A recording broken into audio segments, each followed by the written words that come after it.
Misalnya penghasilan 10 juta dikenai tarif pajak 30%. Fungsi pajak. Yang pertama, pajak bisa berfungsi sebagai anggaran. Yang kedua, berfungsi mengatur. Yang ketiga, memiliki fungsi stabilitas. Dan yang keempat, fungsi redistribusi pendapatan. Macam-macam pajak.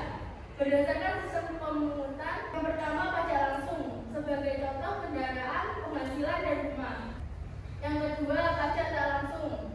Assalamualaikum warahmatullahi wabarakatuh. Perkenalkan, nama saya Tiara Lestari. Saya di sini bersama dua teman saya. Yang pertama ada Wildana Zulfa dan yang kedua ada Ardina Rasya. Berdirinya saya di sini, saya akan mempresentasikan tentang syarat-syarat pemungutan pajak. Pertama, syarat keadilan. Jadi yang dimaksud syarat keadilan adalah pajak yang dikenakan secara umum dan merata berdasarkan undang-undang dan disesuaikan dengan kemampuan masing-masing individu.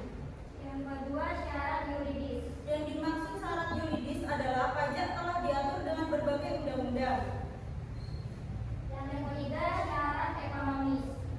Syarat ekonomis yang dimaksud adalah pemungutan pajak tidak boleh mengganggu kelancaran kegiatan produksi dan perdagangan sehingga tidak menimbulkan kelesuan perekonomian masyarakat. Yang keempat, syarat finansial. Syarat finansial adalah biaya pemungutan pajak tidak lebih besar dari hasil pungutan pajak. Yang kelima, syarat kesederhanaan. Yang dimaksud syarat kesederhanaan adalah pemungutan pajak harus sederhana. Maksudnya agar dapat dipahami oleh wajib pajak sehingga wajib pajak atau masyarakat mudah untuk menghitung sendiri dan mendorong masyarakat dalam memenuhi kewajibannya. Yang kedua ada materi sistem pemungutan pajak.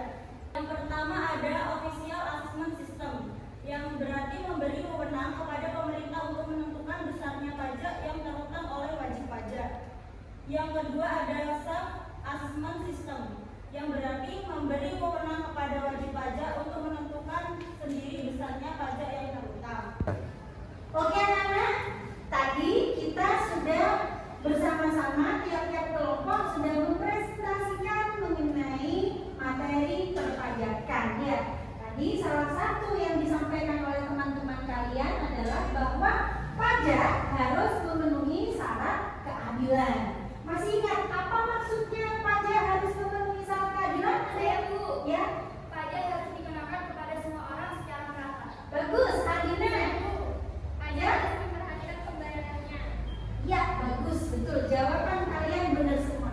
Nanti kalian tidak boleh melupakan apa materi kita tentang perpajakan.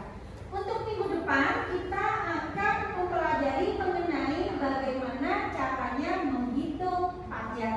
Jangan lupa kalian di rumah cari sumber mengenai bagaimana pengenaan tarif pajak terhadap objek pajak dan bagaimana subjek pajak membayarkan pajaknya.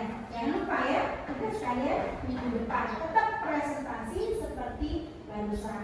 Karena itu anak-anak sebelum kita akhiri, kita berdoa dulu.